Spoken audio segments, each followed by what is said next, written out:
मसीही विवाह का स्थापित कौन किया है? मसीही विवाह लोग पढ़ रहे हैं ना, तो मसीही विवाह के स्थापित करने वाले कौन है? कौन स्थापित किया है मसीही विवाह को? कौन? जोर से कौन किया है? परमेश्वर। कौन किया है? परमेश्वर। मसीही विवाह को कौन स्थापित किया है? परमेश्वर। क्योंकि हम लोग सभी को जानते हैं, आज हम लोग इस मसीही जीवन को व्यतीत कर रहे हैं या फिर मसीही जीवन को व्यतीत हम लोग आगे करेंगे, तो ये पूरा जीवन हम सबों का किसका है? परमेश्वर का है। और जब हम लोग मसीह में आगे बढ़ते हैं और मसीह में लोग विवाह करते हैं, उससे पहले हमारे उस विवाह को स्थापित करने वाला कौन है? पिता परमेश्वर। परमेश्वर पिता उस विवाह को क्या किया है? स्थापित किया है।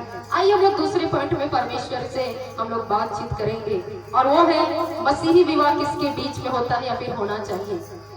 मसीही विवाह किसके बीच में होता है या फिर होना चाहिए?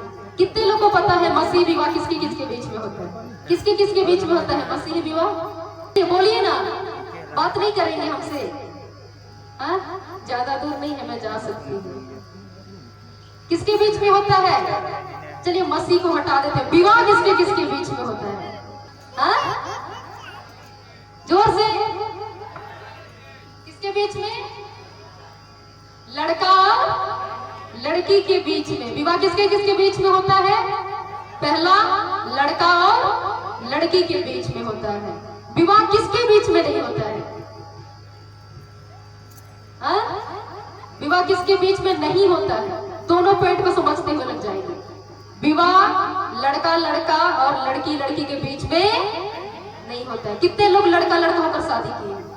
कितने लोग लड़की लड़की होकर शादी किए हैं? किए हैं। परमेश्वर का जीवित वचन को देखिएगा, वहां पे क्या कहता है। उत्पत्ति 1 उसका 27 पढ़िए और उत्पत्ति 2 उसका 22 में क्या कहता है। मसीही विवाह एक लड़का और एक लड़की के बीच में होता है, एक पुरुष और एक स्त्री के बीच में होता है, एक नर और नारी के बीच में होता है ना? कि लड़का लड़का के बीच में होता है? नहीं होता है। किसके बीच में होता है? एक लड़का और लड़की के बीच में होता है। लेकिन कई देशों में हम लोग सुनते हैं कि वहाँ लड़की लड़की लोग शादी करते हैं, है ना? लड़का लड़का लोग भी शादी करते हैं। पता नहीं कैसे करते हैं, वो हमको नहीं पता। लेकिन हमारे भारत देश में होता है क्या? करमनी पेरिस में होता है? होता है? नहीं होता है?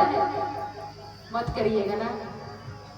तो परमेश्वर हम मनुष्य जाति के लिए 2 नर और नारी को स्थापित किया है, नर और नारी को बनाया है। और परमेश्वर चाहता है कि हम एक स्त्री और पुरुष होकर क्या करें? शादी करें। क्या करें?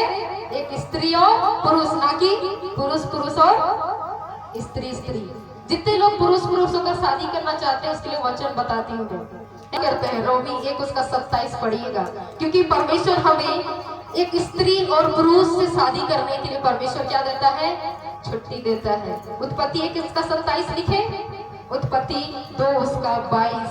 वैसे ही दूसरा पॉइंट, मसीही विवाह किसके बीच में होता है या होना चाहिए? एक मसीही और दूसरा भी मसीही होना चाहिए। कितने लोग गैर मसीह से शादी करना चाहते हैं? कितने लोग कर चुके हैं? बहुत सारे ऐसे लोग हैं हमारे कलीसिया में जो गैर मसीह लोग साथ कर शादी कर रहे हैं। लेकिन वचन आप लोग को चेतावनी देता है मसीह में, मेरे प्यारे भाई तथा बहनों। और आप पढ़िएगा 2 कोरिन्थ 6 उसका 14 और 1 कोरिन्थ 7 उसका 36 से लेकर 39 तक पढ़िएगा, तो यहाँ पे परमेश्वर अपने वचन दे। चलिए 2 कोरिन्थ 6 उसका 14 पढ़िए। तो चलिए जोर से खड़े होके 2 कोरिन्थ 6 उसका 14 क्या लिखा है वचन? 2 कोरिन्थ 6 उसका 14, अविश्वासियों के साथ आसमान जुए में ना जूतो,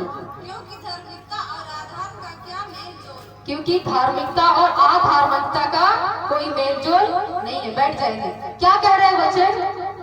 आप इस संसार में जीवन व्यतीत करते हैं एक मसीह होकर, तो आसमान जुए में क्या करना है? चले नहीं जाना है, क्योंकि धार्मिकता और अधार्मिकता का कोई मेलजोल नहीं है।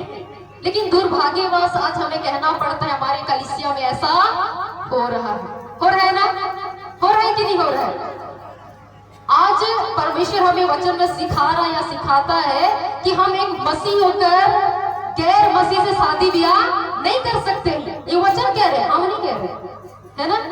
लेकिन आज हमारे भाई लोग, हमारे बहन लोग क्या करते हैं? हमारे भाई लोग अन्य जाति से क्या करते हैं? विवाह कर लेते हैं, अन्य जाति को अपने समाज में लेकर आते हैं। बहन लोग एक मसीह होने के नाते वे गैर मसीह के पास क्या करते हैं? चले जाते हैं। लेकिन वचन आपको सिखाता है प्रियो कि आप ऐसा ना करें, क्योंकि मसीह लोग एक मसीह होकर गैर मसीह से विवाह नहीं कर सकते हैं। ये क्या है? वचन के आधार पर ये क्या है? गलत है। क्या है? गलत है। आप सीखेंगे आने वाले समय में ऐसा नहीं करेंगे। यदि आप ऐसा करते हैं मसीह में मेरे प्यारे भाई तथा बहन, आप एक ख्रिस्ती हैं, एक मसीह है। क्योंकि जब हम पवित्र बपतिस्मा लेते हैं, है ना, तो हमारे नाम के आगे क्या जोड़ा जाता है? मसीह, ख्रिस्ती। और यदि हम एक ख्रिस्ती हैं, एक मसीह है, तो हम एक गैर मसीह से शादी ब्याह नहीं कर सकते। तो आप ना करें। उसके द्वारा आप क्या कह रहे हैं? आधार्मिकता और धार्मिकता का मेल जोल करें, जबकि हो नहीं सकता है ना। आप देखिएगा हमारे कलीसिया की स्थिति आज क्यों ऐसी है? क्योंकि आज हमारे भाई लोग अन्य जाति में से शादी ब्याह कर रहे हैं, और एक व्यक्ति जो मसीह है वो अन्य जाति के पास चली जाती है। सोच सकते हैं, जो इंसान को हमने बचपन से 10 आज्ञा सिखाया, जिस व्यक्ति को हमने हर चीज सिखाया, वो इंसान यदि मूर्ति पूजा करे तो क्या फायदा ना? कुछ भी फायदा नहीं है। और यदि एक इंसान को यदि हम हर चीज सिखा कर वैसा नहीं कर सकते हैं, वो इंसान यदि गलत करता है, किसी को लेके आता है, तो वो क्या सिखा पाएगा? एक इंसान, मैं किसी की बेइज्जती नहीं कर रही, यदि कोई यहाँ पे गैर मसीह है, मैं उनकी भी बेइज्जती नहीं कर रही, है ना। यदि कोई इंसान मंदिर जाता है, मस्जिद जाता है, उसकी अपनी अपनी आस्था है ना, अपना अपना विश्वास है।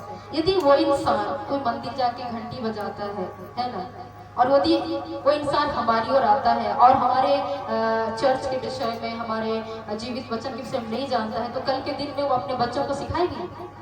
नहीं सिखाएगी। मैं किसी चर्च, किसी धर्म, किसी के विषय में मैं किसी की बेइज्जती नहीं कर रही। मैं आप लोग को शिक्षा देने का प्रयास कर रही हूँ मसीह में मेरे प्यारे भाई तथा बहनों की। आप यदि एक मसीह है, तो यदि आप मसीही विवाह करना चाहते हैं, तो आप किसी गैर मसीह के साथ विवाह नहीं कर सकते, क्योंकि वचन आपको यहाँ पे सिखाता है कोई मेल जोल नहीं है ना। कोई मेल जोल है नहीं है, लेकिन अंत में हमें कहना पड़ता है परमेश्वर ने जो है उसे मनुष्य अलग ना करे। तो कहने का मतलब है कि आप एक मसीह हैं, तो आप ऐसा ना करें। हम लोग और भी सीखने का प्रयास करेंगे। तीसरी बातों में मसीही विवाह किनके बीच में होता है? दो समझदार लोगों के बीच में होता है।